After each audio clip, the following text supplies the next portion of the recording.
ഓണവിപണിയിൽ record വിൽപ്പനയുമായി സപ്ലൈകോയും consumer ഫെഡും. സപ്ലൈകോയിൽ 100 കോടിയോളവും consumer ഫെഡിൽ 125 കോടിയുടെയും record വിൽപ്പനയാണ് ഇത്തവണ നടന്നത്. ഓണക്കാലത്ത് കേരളം പട്ടിണിയാകുമെന്ന പ്രചാരണത്തിനുള്ള സർക്കാരിന്റെ മറുപടി കൂടിയാണ് ഈ റെക്കോർഡ് വിൽപ്പന. ഓണവിപണിയിൽ സംസ്ഥാന സർക്കാരിന്റെ ഇത്തവണത്തെ ഇടപെടലും വൻ വിജയം. സാധാരണക്കാർക്ക് ഏറെ ആശ്വാസകരമായ ഒരു ഓണം ആഘോഷിക്കാൻ സാധിച്ചുവെന്നതാണ് വിപണന മേളയിലൂടെയുള്ള റെക്കോർഡ് വിൽപ്പനയിലൂടെ മനസ്സിലാകുന്നത്. സാധാരണക്കാർക്ക് ഏറെ ആശ്വാസകരമായ ഒരു ഓണം സമ്മാനിക്കുക എന്നതായിരുന്നു വിപണനമേളയിലൂടെ സംസ്ഥാന സർക്കാരിന്റെ ലക്ഷ്യം. ഇത്തവണത്തെ ഓണം വിപണനമേളയിലൂടെ അത് സാധിച്ചു.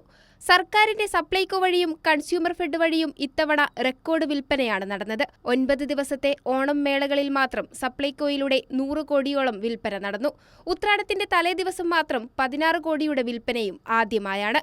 സാമ്പത്തിക പ്രതിസന്ധികൾക്കിടയിലാണ് സർക്കാരിന്റെ ഈ നേട്ടമെന്നതും വളരെ ശ്രദ്ധേയമാണ്. 14 ജില്ലാ ഫെയറുകളിൽ മാത്രമായി 4 കോടിയുടെ വിൽപ്പനയാണുണ്ടായത്. 24 ലക്ഷത്തിലധികം പേർ സപ്ലൈകോയിൽ നിന്ന് സാധനങ്ങൾ വാങ്ങി.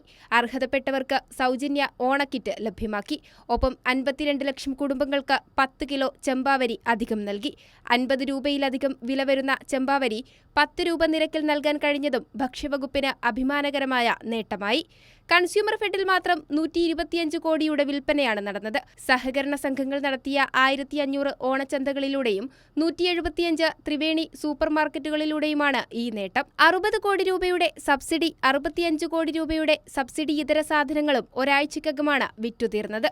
ഒട്ടേറെ പ്രതിസന്ധികൾക്കിടയിലാണ് ഗുണനിലവാരം ഉറപ്പാക്കി ന്യായമായ വിലയിൽ സർക്കാർ സാധനങ്ങൾ ജനങ്ങളിലേക്ക് എത്തിച്ചത്. ഓണക്കാലത്ത് കേരളം പട്ടിണിയാകുമെന്ന പ്രചരണങ്ങൾക്ക് കൂടിയുള്ള ഒരു മറുപടി കൂടിയാണ് ഈ റെക്കോർഡ് വിൽപ്പന. RK കുമാറിനൊപ്പം മാനസ മനോജ്, കൈരളി ന്യൂസ്, തിരുവനന്തപുരം.